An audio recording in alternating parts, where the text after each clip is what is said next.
ونستعينه ونستغفره ونعوذ به من شرور أنفسنا ومن سيئات أعمالنا. من يهده الله فلا مضل له ومن يضلل فلا هادي له. وأشهد أن لا إله إلا الله وحده لا شريك له وأشهد أن محمدا عبده ورسوله. يا أيها الناس اتقوا ربكم الذي خلقكم من نفس واحدة وخلق منها زوجها وبث منهما رجالا كثيرا ونساء واتقوا الله الذي تساءلون به والأرحام إن الله كان عليكم رقيبا. يا أيها الذين آمنوا اتقوا الله حق تقاته ولا تموتن إلا وأنتم مسلمون. يا أيها الذين آمنوا اتقوا الله وقولوا قولا سديدا يصلح لكم أعمالكم ويغفر لكم ذنوبكم ومن يطع الله ورسوله فقد فاز فوزا عظيما.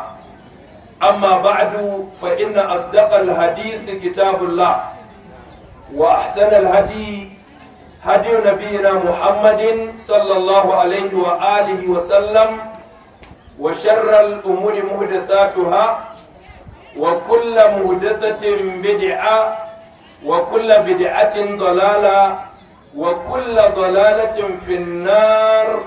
أعاذنا الله وأجارنا من النار. baya ka yan uwa musulmi, ina mana gaisuwar musulunci, assalamu alaikum wa rahmatullahi wa barakatu. Ba wannan gaisuwa ta musulunci kamar yadda ta gabata, yau muna ranar asabar 1 ga watan Ramadan shekara ta 1443 bayan hijirar annabi Muhammad sallallahu alaihi wa alihi wa sallam daga Makka zuwa Madina, wanda ya daidai da 2 ga watan April shekara ta 2022 miladiyar annabi Isa ɗan Maryam alaihi salatu wassalam.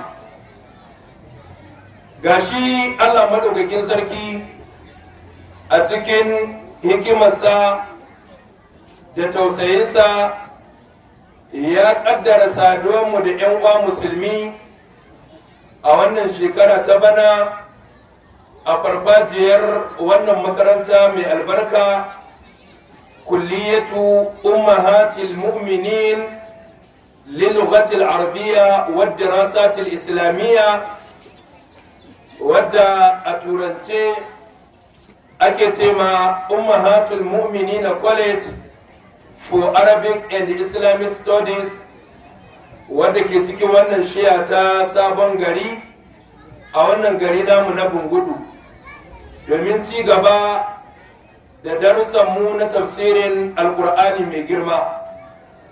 Muna godiya ga Allah maɗaukakin sarki da ya nuna mana wannan lokaci kuma muna cikin ƙoshin lafiya. Muna roƙon Allah ta'ala ya arzuta mu da yin ibada kuma Allah ta'ala ya karba muna roƙon Allah ta'ala ya arzuta mu da ikhlasi, ya tsare mu da imanin mu har ƙarshen rayuwar mu. Yan uwa, kamar yadda aka sani, wannan karatu namu ana samun shi ta kafafe daban-daban. Har wannan shekara ta bana insha Allah ta'ala wayanda suke mu'amala da akwatunan talabijin za su iya samun wannan karatu a kafar Gamji TV, wadda ake iya samu akan Star Time da ma tauraron dan Adam. Haka kuma akwai Al'umma TV, ita ma za ta dinga sa wannan karatu insha Allah ta'ala karfe 9 na safe zuwa karfe 10. ita ma Gamji TV 11 ne zuwa 12 na dare. akwai kafafen talabijin na online wanda ake ce ma online tv. Na farko akwai kafar talabijin ta albayan tv wanda ita insha Allah ta'ala duk wanda yake amfani da manhaja na yanar gizo a kafar facebook ko a kafar abin nan ne a youtube to zai iya samun wannan karatu a albayan tv. Haka kuma akwai hsa tv, ita ma online tv ce da za a iya samu a facebook da kuma youtube. Akwai zamfara tv, ita ma online tv ce wadda idan aka yi sacin a facebook ko a youtube za a iya samun wannan karatu mai albarka. Bayan wannan sai group da muke da su na kafar sadarwa ta whatsapp. Na farko akwai ummahatul mu'minin ramadan tafsir, na biyu akwai jibwis bungudu local government, na uku akwai kafar matambayi baya bata bangare guda biyu, akwai bangaren maza akwai bangaren mata. Haka kuma akwai group ɗinmu na masallacin juma'a wanda ake ce ma jami'u salih bin abdulaziz, shi ma za a iya samun wannan karatu insha Allah ta'ala na audio. Haka kuma akwai group ɗinmu na darul qur'an wal hadith, shi ma za a iya samun wannan karatu na audio. Haka akwai group ɗin wato duniya makaranta, shi ma za a iya samun wannan karatu na audio. Akwai dai groups da yawa, kawai dai abinda muke kira ga waɗanda suke so su shiga waɗannan groups ɗin na whatsapp suna iya lalaben lambar waya kamar haka 080 64 84 9090. Idan aka bi wannan kafa ta wannan lamba mutum zai iya magana sai a sa shi group ɗin da ya dace. Zan sake maimaita lambar wayar 0800 64 84 900. Insha Allah ta'ala za a iya samun wa'annan karatuttuka. Idan in ba su manta ba, wannan karatu da muke gabatarwa a wannan makaranta mai albarka ko yaushe yana zagayawa a cikin duka lunguna waɗanda suka shafi wato karantarwa ta addinin musulunci. Da haka karatunmu yana kunshe da bayani akan aƙida, ingantattar aƙidar musulunci, aƙidar annabi Muhammad sallallahu alaihi wa alihi wa sallam da sahabbai, domin ita ce kadai ɗayan aƙida wadda Allah madaukakin sarki ya yarda da ita. Kamar yadda Ubangiji ta'ala yake cewa fa in amanu bi mithli ma amantum bihi faqad ihtadaw. Allah ce haƙiƙa idan sun yi imani da irin abin da kuka yi imani da shi to haƙiƙa sun shirya. Da haka babu wanda imani ne zai zamo karɓaɓɓe a wurin Allah madaukakin sarki har sai idan imanin shi ya dace da irin imanin annabi Muhammad sallallahu alaihi wa alihi wasallam da sahabbai.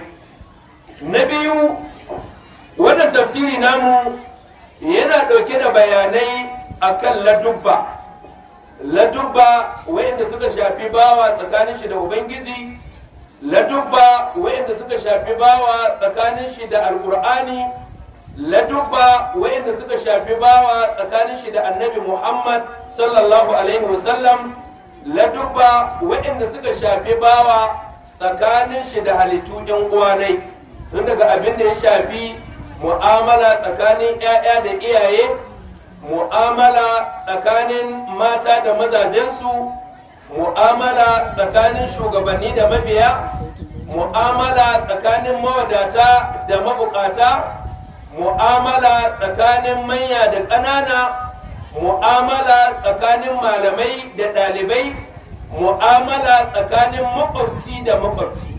Duka insha Allah ta'ala a hankali waɗannan bayanai za su dinga zo mai 'yan uwa a cikin wannan tafsiri namu mai albarka. Haka kuma a cikin wannan tafsiri insha Allah ta'ala za a ji ababen da suka shafi bangare na ibada, tun daga abin da ya shafi tsarki, abin da ya shafi sallah, abin da ya shafi ibada ta azumi, zakka, aikin hajji da sauran ibadoji baki daya.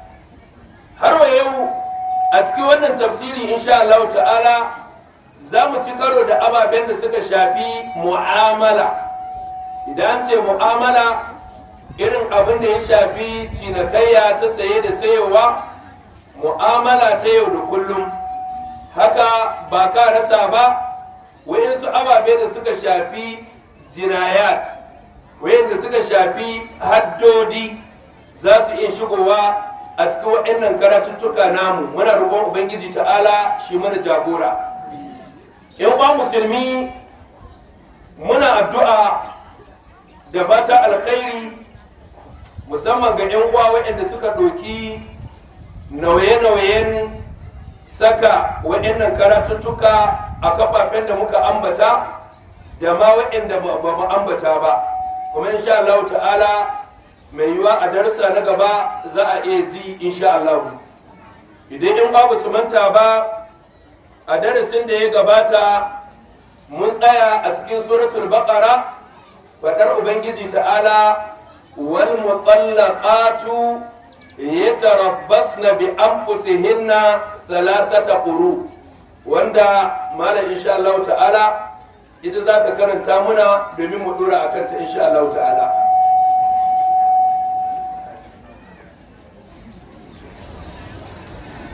أعوذ بالله من الشيطان الرجيم.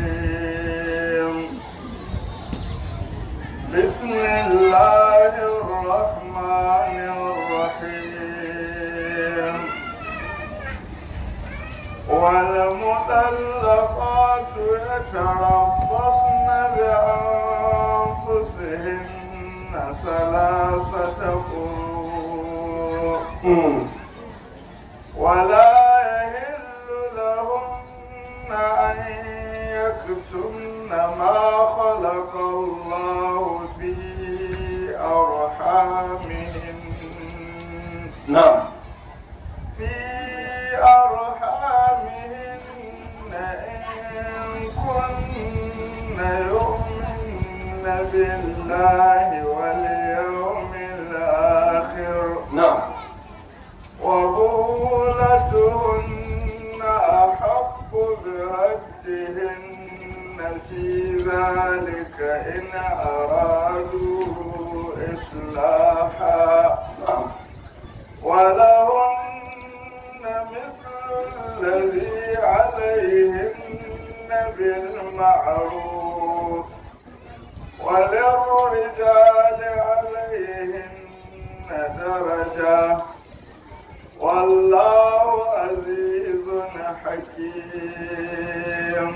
To, Allah madaukakin sarki ya ce wal mutallaqatu, mata waɗanda an ka saka yatarabbasna bi anfusihinna, za su jira su saurara da kawunan su kafin su sake yin wani aure. Salatata quru, Allah ya ce tsarki uku. Lafazin quru malamai suka ce jam'i ne na alƙar'u. Idan an ce alƙar'u shine mufradi, jam'insa yana ɗaukar ma'anar ƙuru ko al'aƙara, wanda yake malamai sun mai fassara guda biyu. Wasu suka ce ƙuru ana nufin wato haila guda uku, wasu suka ce ƙuru ana nufin tsarki guda uku. Duka dai idan muka duba babu wani cin karo a tsakankanin waɗannan ne bayanai guda biyu, cewa duk matar da mijinta ya sake ta to kafin ta yi aure kamin ya tabbata cewa ta cika idda to sai ta yi jiran ta yi jinin al'ada guda uku, ta yi na ɗaya, ta yi na biyu, ta yi na uku, shikenan ta cika idda. Ko kuma in tsarkin ake nufi to kaga dama ba a sakin mace sai a cikin tsarki, da haka za ta yi tsarki ɗaya, tsarki biyu, tsarki uku, ita ma ta cika iddanta. Amma wannan fa ga wadda an ka sake ta ne ba ta da ciki, domin ita idda ba a yi mata kuɗin goro. Idda iri-iri ce, akwai idda wadda an ka saka ba ta da ciki, akwai idda wadda an ka saka tana da ciki, akwai idda wadda an ka saka ba a sadu da ita ba, akwai idda wadda an ka saka ba ta fara jinin al'ada ba saboda ƙarancin shekarunta, ko kuma ta daina jinin al'ada saboda yawan shekarunta. Sannan akwai iddar wadda ubangiji ta'ala ya karbi rayuwar mijinta. To shine malamai suke cewa iddar wadda an ka sake ta ba ta da ciki, to ita ce Allah ta'ala yake bayani a nan cewa wal mutallaqatu yatarabbasna bi anfusihinna thalathata quru. Allah ya ce mata waɗanda an ka saka za su saurara da kawunan su kafin yin aure, wato tsarki uku. Sai idan wadda an ka sake ta amma tana da juna biyu, ma'ana tana da ciki, to ita mai ciki idan mijinta ya sake ta, abinda a iddata shine ta haife wannan ciki din, kamar yadda Allah ta'ala ya ce wa ulatul ahmali ajalahunna an yada'na hamlahunna. Allah ya ce su mata masu ciki abinda a idda su shine su haife wannan cikin nasu. Daga da mai gida zai saki mace cikin dare, gari na wayewa sai ta haihu, ta cika idda. Da kuma Allah zai kaddari mai gida ya saki mace tana da ciki wata ɗaya, kaga ita babu radda za ta cika idda sai bayan ta haihu. Ina ba ta bai wannan ne.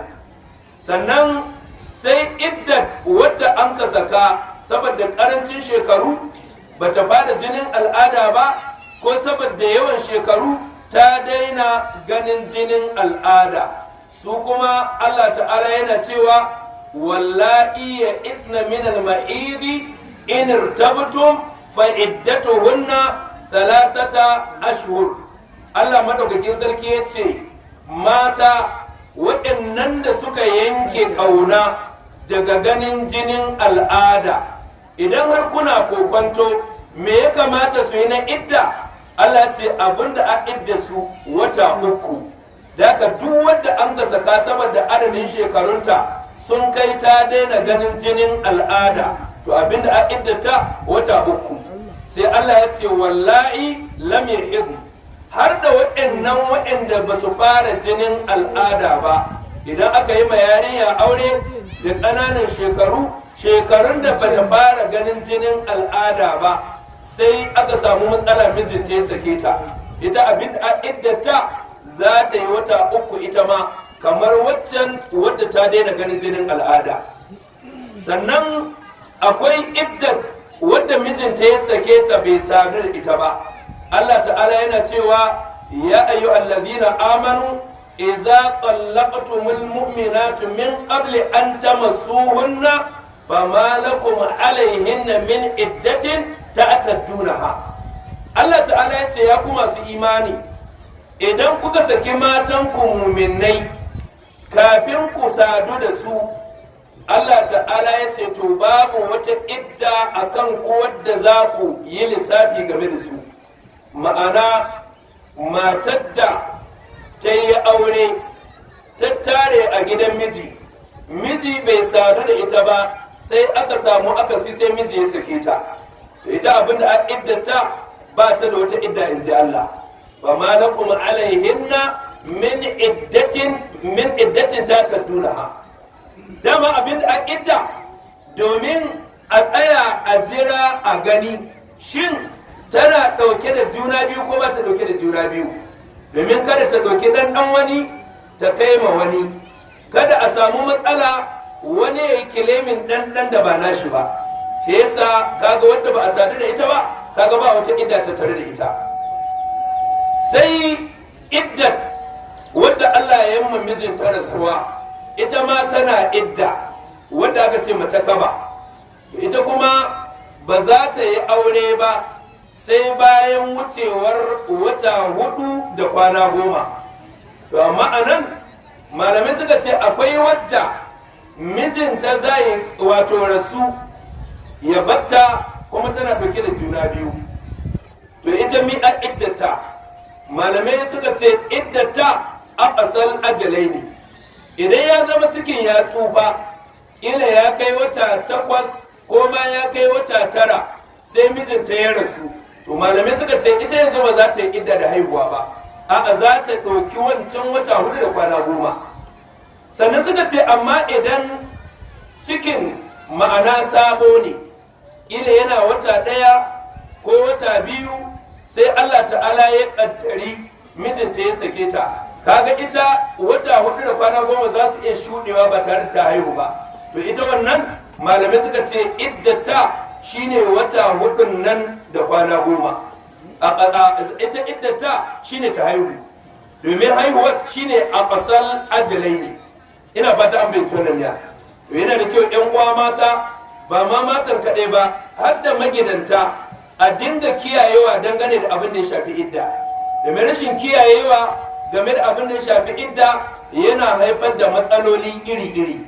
Kaga daga cikin matsalolin akan ɗauki ɗanɗan wani a kai gidan wani, kaga ƙarshen zalunci kenan. A kai ma wani ɗan da ba nashi ba, ya karɓa sunan baban da ba nashi ba, ya ci abincin baban da ba nashi ba, ya ci suturar, ya sa suturar baban da ba nashi ba, sannan ya ci gadon baban da ba nashi ba. Kun ga shi akwai bukata a kiyaye akan idda. Sannan yana daga cikin matsaloli na rashin kiyaye idda, yakan sa a yi aure wanda Allah latacce, aure cikin idda. Sannan rashin kiyaye idda yakan sa wato a yi mace ta koma gidan miji a daidai lokacin da kuma ta riga ta cika idda. Shi yasa Allah madaukakin sarki ya yi kira ga muminai ta hannun annabi Muhammad sallallahu alaihi wasallam. Allah ta'ala ya ce ya ayyuhan nabiyyu idza tallaqtumun nisaa fatalliquhunna li'iddatihinna wa ahsul idda wattaqullaha rabbakum la tukhrijuhunna min buyutihinna illa an ya'tina bifahishatin mubayyinah wa tilka hududullah wa man yata'adda la tukhrijuhunna min buyutihinna wa la yakhrujna illa an ya'tina bifahishatin mubayyinah wa tilka hududullah wa man yata'adda hududallahi faqad zalama nafsa la tadri la'alla Allah yuhdithu ba'da zalika amra. Allah yake cewa ya kai wannan annabi mai daraja, wato da wannan ma za ka fahimci irin implication ɗin a cikin hukuncin da Allah zai bayani. Domin mafi yawan hukunce-hukunce na addini na a yi ko a bari kai tsaye Allah yana magana da muminai ne. Ya ayyuhal ladina amanu ku yi kaza, ya ayyuhal ladina amanu kada ku yi kaza. Amma wannan umarni ne Allah zai bayarwa ga masu imani, amma sai da ya kira annabi Muhammad sallallahu alaihi wasallam. Allah ya ce ya ayyuhan nabiyyu, ya kai wannan annabi mai daraja. Anan ana nufin al'ummarsa. Idza tallaqatumun nisaa, idan za ku saki mata, Allah ya ce fatalliquhunna li'iddatihinna, to ku sake su domin tunkara iddasu. Malamai suka ce ma'anar fatalliquhunna li'iddatihinna ana nufin na farko kada a saki mace lokacin da take cikin jinin al'ada. Na biyu, kada a saki mace a cikin tsalkin da an sadu da ita, dole ne za a jira sai ta yi al'ada, ta gama al'adar, ta yi tsalki, sannan idan sakinta za a yi a sake ta. Kaga wannan yana nuna mana irin hikimar Allah madaukakin sarki na ƙoƙarin yaya za a yi a kawar da matsalar saki a cikin al'umma. Domin saki ba wai shine kaiwa ƙarshen matsalolin zamantakewa ba. Domin za ka ga wadda ne za a saka mace ce za a saka, wadda za a aurowa mace ce za a aurowa, kuma dukansu annabi sallallahu alaihi wasallam ya ce innal mar'ata khuliqat min dila'in wa inna a'wada shay'i fi dila'i a'lahu. Annabi ya ce ita mace an halicce ta ne daga karkatatta a waza, kashin haƙarƙari na sama daga gare shi ne an ka halicci mace. Da haka manzon Allah ya ce mafi karkacewa daga cikin ƙasan haƙarƙari shine na sama. Da haka kowace mace babu yadda za a yi mijinta ya same ta 100% yadda yake bukata. Kowace mace babu yadda za a yi ta biya ma mijinta bukatun shi 100%. To ba ma matan da haka ba, ko mu da an mazan wani miji ne matar shi za ta ce 100% ba da matsala. Kaga kowa da irin tashi matsala. To da haka kada mutane su ɗauka cewa saki shine kaiwa ƙarshen matsalar zamantakewa. Daga shi yasa aka hana a sake ta idan tana jinin al'ada. Ila yau ta fara jinin al'adar, yau aka samu matsala da ita, tana kwana 7. Kaga yana da wahala a ce fushi ya kwana 7 ba huce ba. Kaga kamin kwana 7 an huce, kaga ba magana saki. Yana da wahala tana cikin tsalkin da an sadu da ita, yanzu jiran aka sai wata ya zagayo, sannan ta yi al'ada, in ta ƙare ta yi tsarki a sake ta. Kaga shi ma yana da wahala ƙwarai da gaske a ce an samu fushin da za a yi tsawon wata ɗaya ba a huce wannan fushin ba. Kaga abin da Allah ta'ala yake so ya zama akwai juriya, akwai haƙuri, akwai kau da kai a wurin mazaje, ba wai magana saki ba. Shi yasa za ka ga auraraki nan ana ta ɗaurawa. Wata juma'a sai ga an ce a masallaci an ɗaura aure 15, an ɗaura aure 20, amma Allah kaɗai ya san ƙwara nawa ne ba za su kai wannan shekara ba. To da yana da kyau a kiyaye game da abin da ya shafi yawan saki. Shi da Allah ya ce fa talliquhunna li'iddatihinna wa ahsul idda. Allah ce kuma ku dinga ƙididdiga da lissafi na ita idda din. An san idda wanda an ka saka ba ta da ciki, an san idda wadda an ka saka tana da ciki, an san idda wadda an ka saka ba ta jinin al'ada, an san idda wadda an ka saka ba a sadu da ita ba ta da idda, da sauran ire-iren su. Allah ya ce wa ahsul idda, sai ya ce wattaqullaha rabbakum, kuma ku ji tsoron Allah ubangijinku.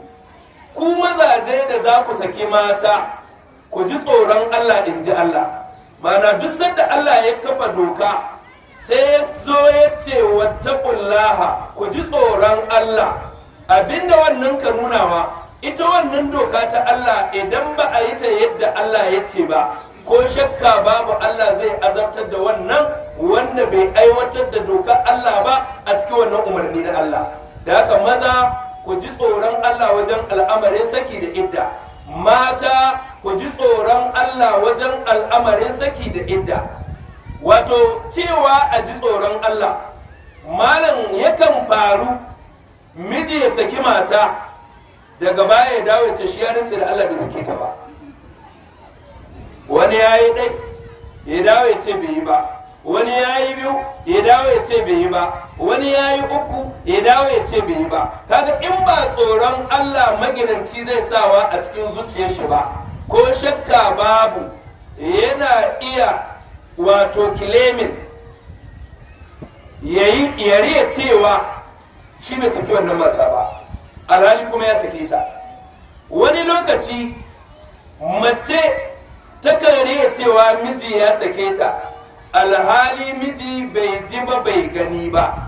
Wata tana iya kwaikwayon nau'in kalar rubutun mijin, ta yi kokari ta iya, sai ta rubuta makanta saki, sai ta rike takarda, sai ya dawo yana shigowa cikin gida, dan sheri munafikin Allah, ba ka cewa ashe ka sake ni ban sani ba, yaushe ni sake ki, ko sai ta gwada mai takarda, ko bai ji bai gani ba.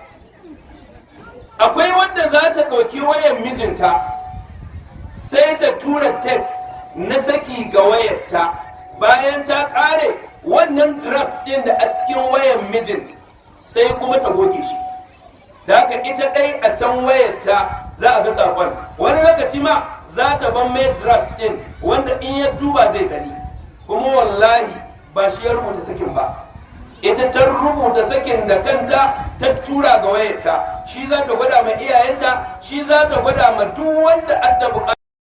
Kaga in ba a ji tsoron Allah ba sai a yi ɓanna a cikin wannan al'amari. Sannan ta ɓangaren idda shi ma in babu tsoron Allah a ciki sai al'amura su lalace, domin akwai matar da miji zai sake ta kuma tsakani da Allah tabbatattan magana bata cika idda ba, amma in ya zo ya ce ya mayar da aure ne sai da ce ina aika saki ƙasa ta bushe, ni tun yaushe na cika idda, ai ni yanzu magana aure ne kai, kuma wallahi bata cika idda ba. Sannan akwai wadda ta cika iddan amma saboda tsananin bakar jaraba son dole sai ta koma ma wannan mijin, to kawai in an zo sai da ce ita wallahi bata cika idda ba, yaushe ma an kai sakin, ai wancan wata ta ketare bata ga komi ba, kuma malam ta cika idda. To kaga shi yasa Allah ya ce wa taqullaha, da haka lamarin idda sai maza sun ji tsoron Allah, sai mata sun ji tsoron Allah. Lamarin saki sai mata sun ji tsoron Allah, sai maza sun ji tsoron Allah. Sai Allah ta'ala ya ce la tukhrijuhunna min buyutihinna, kuma ku maza da za ku saki mata, Allah ya ce kada ku fishe su daga cikin ɗakunan su. Akara maka Allahu, shin wai da miji da mata asali gidan mallakawa ne? Gidan mallakan miji ne. Ɗakin ma da an kasa ta zauna asalin ɗakin mallakawa ne, mallakan miji ne. Amma saboda tsananin buƙatar shari'a na abin mace ta zauna ɗakin ta cika idda, sai an kai kamar an mallaka musu ɗakunan. Allah ya ce la tukhrijuhunna min buyutihinna, kada ku fishe su daga cikin ɗakunan su. Irin sakin nan da aka yi na kwashe kayanki, ka san wani lafazin sakin da yake amfani da shi, kwashe kayanki. Kaga in bata ce makaranta ba sai ta kwashe kayan, amma in ta san hanyar makaranta sai da ce to ko dai an sake ni ana bari in cika idda. To su ma matan sai Allah ya ce wala ya kharujna, su ma kada su fita, dan akwai wadda miji yana so ya bi shari'a, yana so ya dabbaka umarnin da Allah ya bashi na wattaqullaha rabbakum, sai ya ce ki zauna ki cika iddaki, sai da ce billahi lazi ta ba ta zama gidan ƙato, wai duk shekarun gada an kawo bai zama ƙato ba sai yau da ya sake ta, wanda na tabbatar da kamin a yi sakin da waɗansu abokanta za su zo gidan a ga mijin nata a ce la wacce wai shi an mijinki, ta ce wallahi shi ne, sai a ce ikon Allah wanda ƙato kika aure, to na tabbatar da sai rikici wurin nan.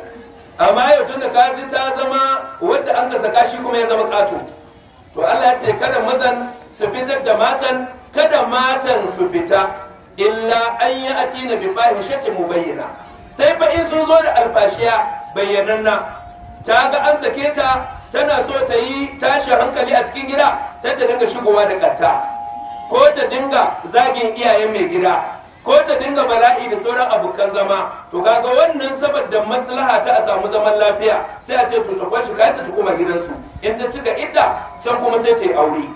Da haka kada ta fita, kada a fishe ta, inji Allah. La tadri la'alla Allah yuhdithu ba'da zalika amra. Allah ce domin baka sani ba, mai yiwa Allah ya farar da wani al'amari bayan wannan saki din. Da yawa akan yi saki wato daga baya sai a gano kuskure, mai gidan da kanshi zai gano tsakani da Allah ya zalunci wance, hukuncin da ya yanke mata na saki bata cancance shi ba. Daga sai kaga ya dawo tunda tana nan cikin gida bata cika idda ba har sai ya ta gari da nisa ba, sai ya ta ya gaya mata wance na mai da aure na, shikenan ba magana kwaso kaya, ba magana jere, ba magana ban yi wanki ba magana ban shirya ba, dama tana nan cikin ɗakin. Sannan ya iya yiwa shi mijin shi adda gaskiya ya sake ta, yanzu in tana gidansu ta gano ita adda kuskure, wallahi malam ba ta da ikon ta kira waye shi ta bashi hankuri. Wasu uwayen da sun jiya bakar jarababbaciya, ni da cikin diyan ga kin banki ila ke ɗaya ki sha ki zo ba a miji ka sake ki koma kira bashi hankuri. To mi Allah ya hinta nan ta bashi hankuri, mi allahinta. Da haka sai ga uwa ma tana kokarin ta karga wayar diyarta yan banza, yanzu kana jin ta kira shi, to ai ta kira shi an shirya haka aka so. In ta tura mai sako a zage ta, in ta tura wani yaro a zage ta, in ta tura wasiƙa a zage ta, ta zan jarababban ciya. To ai shi auren ba so aka yi ƙare ba kwata-kwata sai in babu makawa. Shi yasa Allah ya ba da dama ta yin saki ɗaya, ta yin saki biyu, sannan in an kai ukun shi ma ba a yanke ƙauna ba kwata-kwata. Dan tana iya yiwa ta aure wani mijin zaman ya gagara, saboda shi bai saba da yanayi irin nata ba, saboda tana da tarbiyyar wani tsohon miji. Ita ma bata saba da yanayi irin nashi ba, saboda bai saba da zama da ita ba. Kaga in zaman ya kiya ya sake sakin da shi mijin na biyu, to mijin farko ya samu ya dawo ya shiga cikin mabida a shirya da shi kuma a gyara aure. Amma duk waɗanda abubuwa yadda ka san ba rubuce shiga cikin Qur'ani ba, in ya saki ɗaya ya dawo yana bida sai ka ji uwaye ne mara zuciya, an kai an gaji an ce ka koma wajen matarka. To shin ba Allah ya ce yana iya mayewa ba? In ita ta lallashe shi ba Allah ya ce su shirya ba? Uwa uba ce ta yi wani auren ta hito, sai ga ji uwaye ne sun ce in dai mu muka yi ka billahi lazi ba ta dawowa gidanka. Shin ke yanzu in ka ba maki da yake cikin gida ta ci gaba da rayuwa har ta mutu cikin ɗakin ki kina jin daɗi? To ai la yu'minu ahadukum hatta yuhibba li akhihi ma yuhibbu li nafsihi. Yadda ba ki son yakki ta zauna gidanki ba tare da aure ba har ta gama rayuwarta, bai kamata ki so mai yar wata ta zauna a ɗakin mahaifiyarta ba har ta mutu ba tare da ta sake yin aure ba. A dinga kwatanta adalci a cikin mu'amala. Shine Allah ta'ala yake cewa wato la tadari la'alla Allah yuhdithu ba'da zalika amra. To shine Allah ta'ala yake cewa wal mutallaqatu yatarabbasna bi anfusihinna thalathata quru. Allah yace ba wato za su jira da kawunan su tsarki uku. Wala yahillu lahunna an yaktumna ma khalaqa Allah bi arhamihinna. Allah ya ce kuma baya halatta ga su mata su ɓoye abinda Allah ya halitta a cikin mahaifarsu in dai sun yi imani da Allah da kuma ranar lahira. Ababen da Allah yake halittawa a cikin mahaifa ɗayan abu biyu ne. Na farko jinin al'ada, tunda ta hanyar shi ne ake lissafin magana idda, to baya halatta ga mace ta ɓoye bayanin abin da ya shafi jinin al'adarta. In ta cika idda ta yi bayani na tsakani da Allah cewa ta cika idda. In ba ta cika idda ba ta yi bayani na tsakani da Allah cewa ba ta cika idda ba. Kaga wannan ne ta yi bayani ba ta ɓoye ba. Haka idan akwai ciki to ta ji tsoron Allah ta yi bayani cewa lallai ciki ba namijin farko ba ne, ko kuma ciki lalle namijin farko ne. Wato kai malam wani lokaci abin duniya yakan sa su yi ƙarya. Ta ga cewa mijin da ta fito garai shi an maɗuɗin mai kuɗi, don haka ɗan mijin na biyu, cikin namijin na biyu sai da ce wallahi ita ko da ta hito da ciki ta hito me take wa, domin a mayar da ɗanɗan ga wancan miji na farko wanda an mai kuɗi. In uban ya mutu a ja kaya, giwa ta faɗi a ci nama. Wani lokaci mijin na farko adda dandan, amma Allah ya kaddari ta aure wani markoshin mai kuɗi, ciki ne bayyana, sai da ce billahi lazi ita lahiya ta hito ba ta da juna biyu, tana shigowa an kai sa'a shi kenan. Wai mijin na ɗanɗan miji na biyu ne ko ba da shi bane, abinda ta gani shi da kuɗi, bari ya mutu su kwashi kaya su kwashi garabasa. To kaga in ba tsoron Allah a cikin irin wannan al'amari ba, sai a riya an cika idda ba a cika idda ba, sai a riya ba a cika idda ba alhali an cika idda. In ba tsoron Allah an kasa ba, sai a ɗauki ɗan miji na farko a kai ga na biyu, ko a ɗauki ɗan miji na biyu a kai ga na farko. Shi yasa Allah ya ce wala yahillu lahunna, ba ya halatta ga mata an yaktumna ma khalaqa Allahu fi arhamihinna, su ɓoye abinda Allah ya halitta a cikin mahaifayyansu, in kunna yu'minna billahi wal yawmil akhir. Amma Allah ya ce idan sun yi imani da Allah da ranar lahira. Dan in babu imani komi ana iya imana. In aka ce babu imani da Allah komi ana iya yi. In aka ce maka mutum bai yadda da lahira ba, to babu abin da bai iya yi. Yasa da yawa masu tarkace na saban Allah, in kamma maganar mutum lahira sai ya ce wata ya gano. In kamma wani maganar lahira sai ya ce ina wace lahira, ai daga duniya sai Kaduna. In kai ma wani maganar lahira sai ya ce kabarinka daban nau daban. Shi wa gaba ɗaya labarin lahira abin da ɗauke shi shafa labarin shuru. Shi yasa bai barin tabargaza tsakanin shi da Ubangiji, bai barin tabargaza tsakanin shi da bayan Allah. Haƙoƙan Allah sun da baibaye shi, haƙoƙan bayan Allah sun da baibaye shi. Daga lallai musulmi mu sani cewa wajibi ne mu dinga sanya tsoron Allah a cikin kowace irin mu'amala ta mu. Sannan Allah madaukakin sarki ya ce wa bu'ulatuhunna ahaqqu bi raddihinna fi zalika. Sannan mazaje na su matan da an ka saka ahaqqu bi raddihinna, su suka fi cancanta su mayar da matan nasu fi zalika a cikin tsakiyar wannan lokaci na jiran cika idda. To namiji shi adda haƙƙi na mayar da matar shi. Ku ji da kyau, idan miji ya saki mata nan take ya ce ya mayar da mata ta, in duk duniya ta taru matsayin mayayya take, matsayin mai miji take. Sannan in miji ya saki mata sai da ta kai dab da boda ta cika idda, me ya gani ya ce ya mayar da ita, to ta koma. Don ku uwayen maza ku san da haka, don akwai sadda miji ka cewa ya mayar da mata ta yi, uba ne ce kayi aikin banzawa ne, ko uwa ta ce wallahi wane kayi aikin banza, ba yi aikin banza ba, ta mayu. Sai dai in wani abin za ku nuna wanda bai dace da shari'a ba, na sake bashi umarni ya sake saki, kuma wannan bai dace ba. Amma in ya ce ya mayar, ta mayu.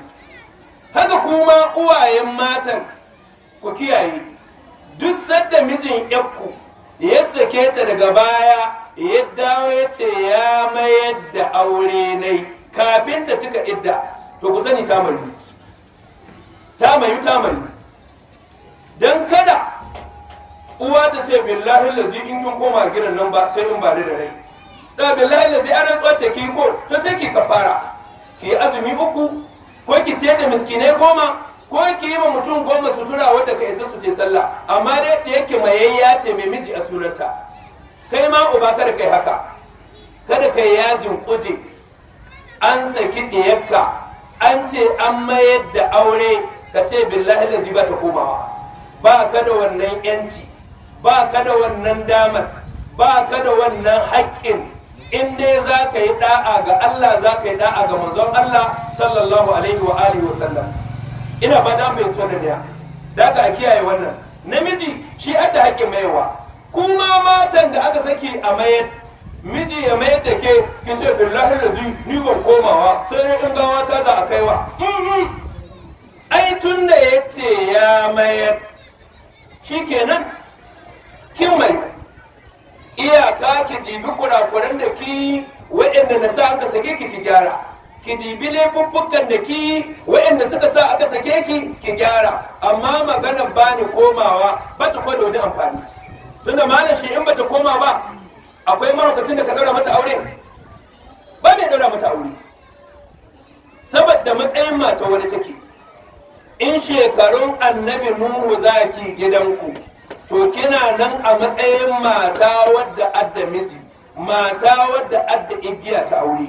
Da haka Allah ta'ala ya ce wa bu'ulatuhunna ahaqqu bi raddihinna fi zalika in aradu islaha.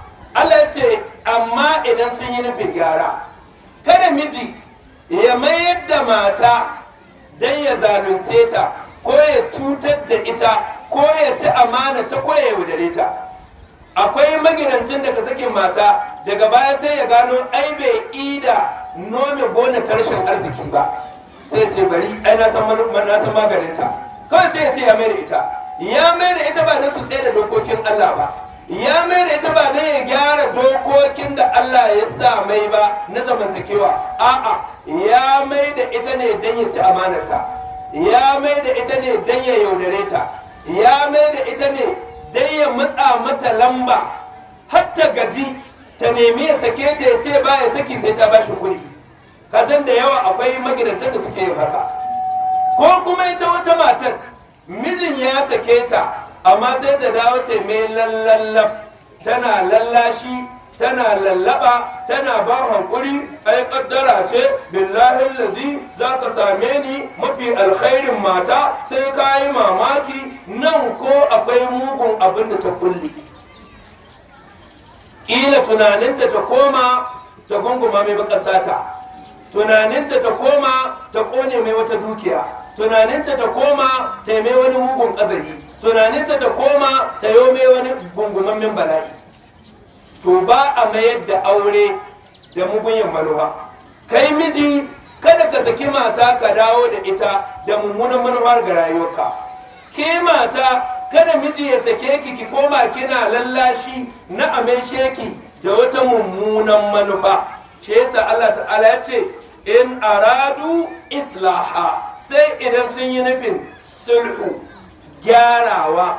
Mai gida ya kalli mi an matsalolin da sun ka faru a baya waɗanda suka sa har na saki wance ba bisa ga haƙƙi ba, sai ƙoƙari ya gyara. Ita ma ta kalli da me na yi har aka sake ni, ya kamata in ɗauki mataki na gyara. Wato wannan darussan shi darussan da ma'aurata ba su ɗauka yanzu. Ya aure wata mata malam, ya ci gaba da mata mu'amala irin mu'amalar da ya motsin ta farko, ita ma ba za ta iya jurewa ba, ya sake ta, ka ga bai ɗauki darasi daga auren shi da baya ba. Ita ma yanzu ta samu wani miji, ya aure ta, ta ci gaba da mu'amalantar mijinta da mummunan mu'amala irin wadda ta saba yi ma mijinta na baya, ka ga ita ma ba ta biɗi ta zauna gidan miji ba. Da haka abin da aka so da miji da mata, babu wanda an ma'asumi, babu wanda abba annabi, babu wanda an mala'ika, kowa yana iya kuskure.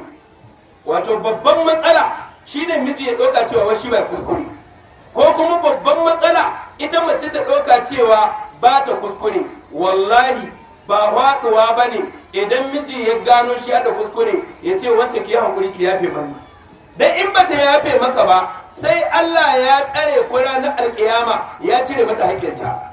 Ke ma in ke adda laifi ba zubar girma ba ne, sai ka ji wata ta ce ka ina ai ba ni sun da kilas, ka ai dole in ja aji, in ba shi hankuri kake ba shi hankuri.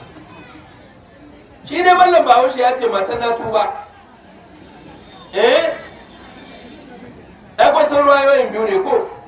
Riwaya ta farko matan na tuba an ga ce ba ta lahi ga miji. Riwaya ta biyu an ga ce matan na tuba ba ta rasa mijin aure. Amma ke tawaki ma mutane tsayin alif, ki miƙe sat kamar ta kuyi iyaka. Ki ce ke ba ki iya sassautowa, ke ba ki iya ba miji haƙuri, ke ba ki iya karɓar kuskurenki. To tsakani da Allah wannan ba ƙaramin laifi bane ba. Muna roƙon Allah ta'ala ya ba mu ikon gyarawa. Da haka in za a yi gyara na aure, a yi gyara don Allah. Kai miji ka mayar da matarka don Allah, ke mata ki mayar a wato ki koma ma mijinki, ke ma danwa don Allah. Sai Allah ta'ala ya ce walahunna mithlu alladhi alaihinna bil ma'ruf. Su mata suna da haƙoƙa irin haƙoƙan da maza suke da su a wurin matan. Ma'ana Allah maɗaukakin sarki bai bar sha'anin zamantakewa aure kara zube ba. Miji ya yi abin da ya ga dama, mata ta yi abin da ta ga dama. A'a, Allah ya shata dokoki da ladubba da haƙoƙa tsakanin miji da mata. Kuma haƙoƙan malamai suka ce an karkasa su zuwa gida uku. akwai huququl mushtaraka baina zawjain. Na biyu akwai haqquz zawji ala zawja. Na uku akwai haqquz zawjati ala zawj.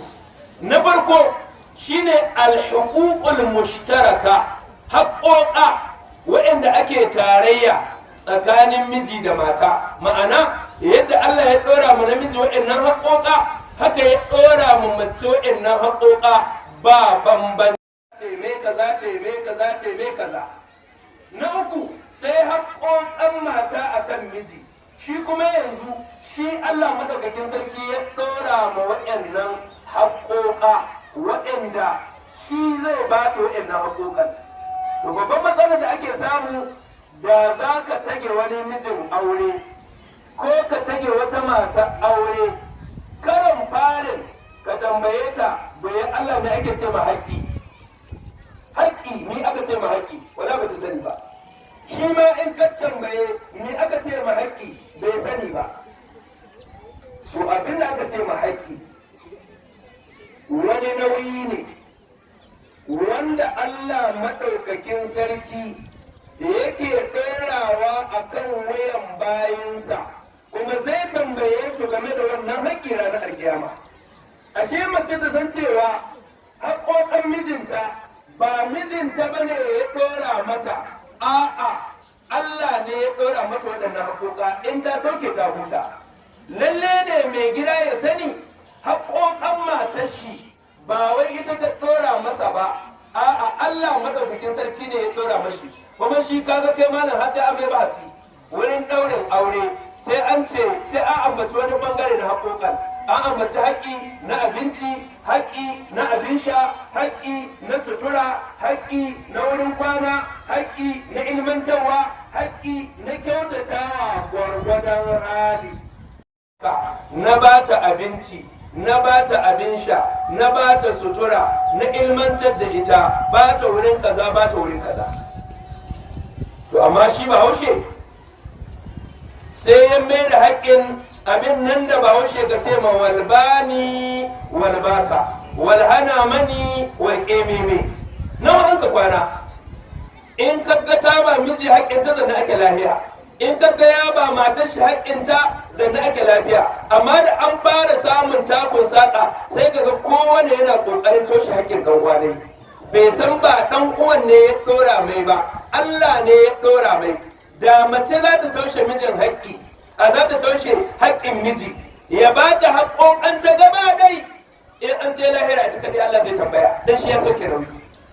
Da miji zai ba mace haƙoƙanta gaba ɗai, ita ta hana mai haƙoƙan shi, to shi ya sauke nauyi, in an je lahira ita dai Allah zai tambaya. Wannan shi a ƙa'ida. Amma zai ga ana maganar ki bani in baki. Ba haka ne ba. Ba abin nan bane da aka ce ma trade by barter. Ba na gishiri in baka manda, a dinga musaya. Amma yana da kyau kowane bangare ya san haƙoƙan, wanda insha Allah ta'ala a cikin karatuttukan mu na gaba ba tare da yin kowane irin sharhi ba, za mu zayyano tare da jero haƙoƙan. Miji ya ji haƙoƙan shi, mata ta ji haƙoƙanta, sannan kowa kuma ya ji tsoron Allah ya ƙoƙari ya gyara. Muna roƙon Allah ta'ala ya ba mu ikon kiyayewa. Yan uwa masu albarka, kamar yadda alama ka nunawa, lokaci ya riga ya gabato. Wai ma ne ce ba a yi da ayar, to bari mu yi da ayar da tarjama ko. Allah ya ce wala wannan mithlul ladhi alaihinna bil ma'ruf. Su mata suna da haƙoƙa irin haƙƙin da maza suke da shi a kansu, kuma bil ma'ruf. Allah ce tare da kyautatawa. In miji zai ba mace haƙƙi ya kyautata, in mace za ta ba miji haƙƙi ta kyautata. Sai Allah ya ce walin rijali alaihinna daraja. Sannan mazaje suna da darajoji, suna da fifiko akan mata. Allah ya fifita ɓangaren maza akan ɓangaren mata. Sannan Allah ya ce wallahu azizun hakim. Allah mabuwayi ne mai hikima ne. Daga duk wanda ya kalli tsarin zaman aure ya sa akwai buwaye Allah ciki. duk wanda ya kalli tsarin zaman aure ya san akwai hikima ta Allah. Allah shine gwani gagar misali. Wallahi mana a cikin aure akwai hikima. Muna roƙon ubangiji ta'ala abinda muka faɗi ya zama daidai, Allah ta'ala ya ba mu lada, kurakurai Allah shi yafe muna. Hadha wa sallallahu wa sallama wa barik ala rasulillah wa ala alihi wa sahbihi ajma'in. Subhanaka allahumma wa bihamdik ashhadu an la ilaha illa anta astaghfiruka wa atubu ilaik. Wassalamu alaikum wa rahmatullahi wa barakatuh.